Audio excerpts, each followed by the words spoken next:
Bienvenue à Les Affaires Brassicole, votre balado sur l'entrepreneuriat brassicole du Québec, avec Leonardo Calcagno de Baron Mag. Bonjour tout le monde, ici Leonardo Calcagno des Affaires Brassicole. Troisième journée au Cial, on commence un peu de fatigué, soyez indulgents si je me mélange un peu. Comme vous savez, Cial, c'est un événement international de boissons, de bouffe, tout ça. Puis avec la gang de Piva Hub, notre partenaire, on est en train de voir qu'est-ce qui se passe au Québec. Et bien sûr, de voir qu'est-ce qui se passe dans le futur qui s'en vient.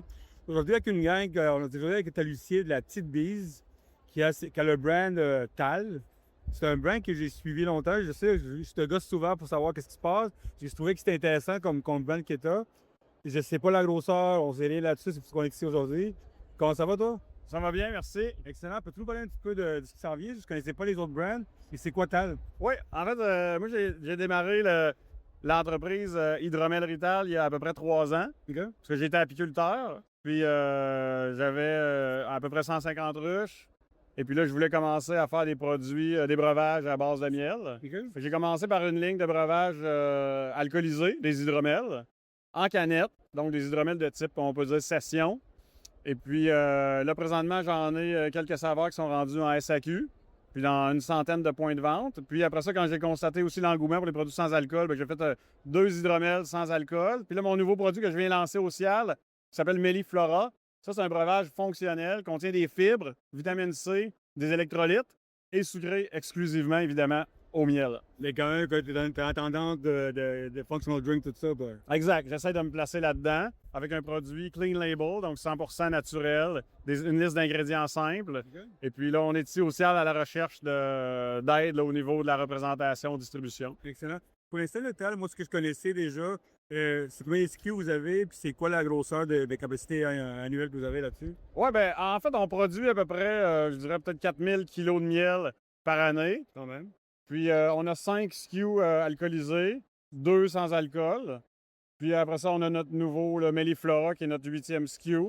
Et puis, ben, la capacité de production, je dirais que ça a varié beaucoup parce qu'au début, quand j'ai commencé, j'étais pas connu. Puis avec les permis artisanales, ben, tu dois faire ta propre représentation. Ben, pas représentation, mais distribution.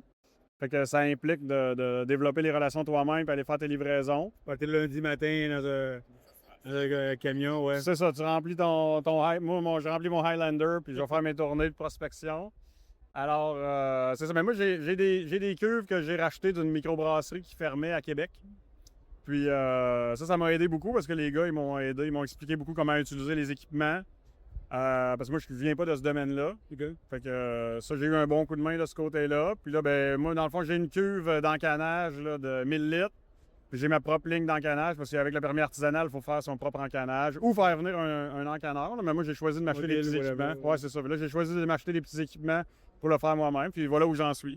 Tu sais, nous autres, on connaît un petit peu la gang de qu'est-ce qu'ils font les drinks comme ça, comme vous les connaissez aussi, au Lady, tout ça. Ouais. C'est quoi la grosse tendance qui existe maintenant dans ce break-là? Parce que vous êtes dans l'espèce de mix entre le Coke l'artisanal, le kombucha un petit peu dans ce coin-là. C'est quoi la tendance sur la grosseur de votre marché, vous autres? Ouais, ben moi, je dirais que ce qu'il faut connecter. Nous autres, ce qu'il faut faire, c'est connecter avec le monde qui recherche des produits qu'on appelle clean label. Donc, une liste d'ingrédients simples, puis des ingrédients naturels. Donc, il y a beaucoup de. Moi, quand je parle aux gens, quand je fais des dégustations, je constate qu'il y a une clientèle qui a une fatigue avec les sucres comme le stevia, aspartame, érythritol, toutes ces choses-là.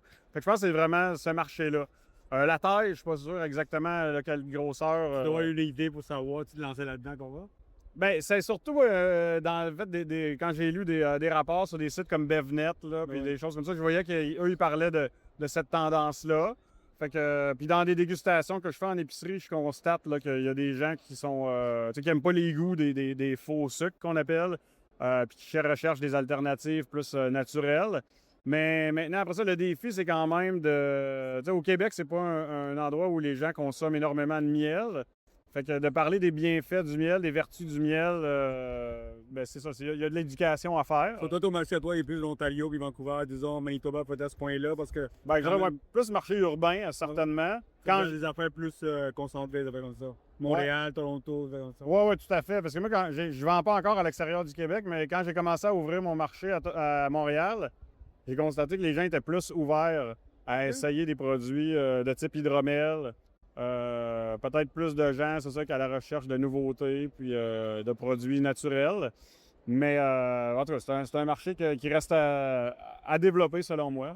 J'ai beaucoup de Melliflora que vous avez lancé. Pourquoi le nom et pourquoi le branding est différent que les autres? C'était quoi le but en arrière d'avoir un slick 355 que tu habilles comme ça? Ouais, c'est une bonne question. En fait, c'est que le mot hydromel, moi, je suis obligé de l'utiliser sur mes produits alcoolisés. OK. Parce que c'est le nom du produit à la Régie des alcools.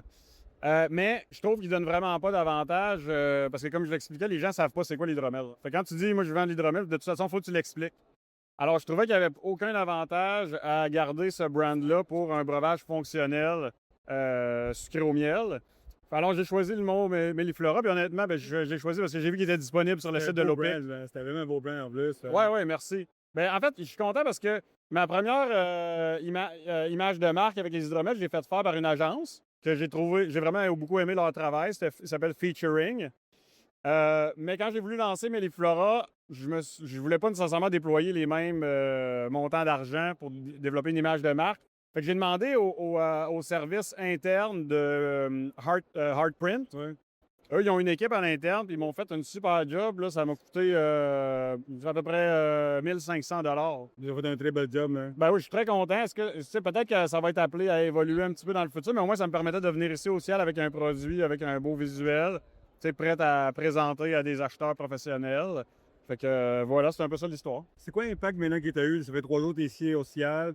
Quelle sorte d'impact tu as eu? Comment le monde, la réaction du monde avec les drinks, tout ça? Ouais, ben les gens, quand ils goûtent, j'ai juste eu des réactions positives. Parce que les gens apprécient le fait que mes produits sont pas trop sucrés, en général, hydromel ou non alcoolisés. Mais l'impact, je te dirais, il est assez diversifié parce que au début, quand tu viens au ciel, là, le MAPAC puis le ciel, il facilite ce qu'ils appellent des rencontres d'acheteurs. Fait que là, j'en ai eu. Mais avec des gens que je m'attendais vraiment pas, il y a une compagnie qui voudrait importer mon produit Melliflora, l'importer au Mexique, un autre à Singapour. Le nom, c'est Melliflora, c'est vraiment beau en plus. Ouais, c'est vrai que ça se dit bien dans une langue latine, ouais, c'est vrai. Puis, ensuite, il y a une compagnie qui voulait. Ça, c'est à Singapour. Aux États-Unis, j'ai rencontré un distributeur américain, un très gros distributeur qui s'appelle KeHE, mais qui est probablement trop gros pour moi à ce stade-ci. Mais en tout cas, je vais continuer à explorer ça avec eux. Mais j'ai pas réussi encore à rencontrer les bannières canadiennes ou québécoises là, que j'aurais aimé rencontrer. J'imagine que c'est parce qu'elles sont très sollicitées. Mais sinon, il y a beaucoup de gens qui sont venus ici, des individus qui ont aimé mes produits, qui m'ont dit comment les racheter. Ils m'ont demandé comment les racheter par la suite. Il y a aussi des épiceries, là, des propriétaires de IGA et autres qui passent, puis que ils m'ont dit qu'ils allaient passer une commande.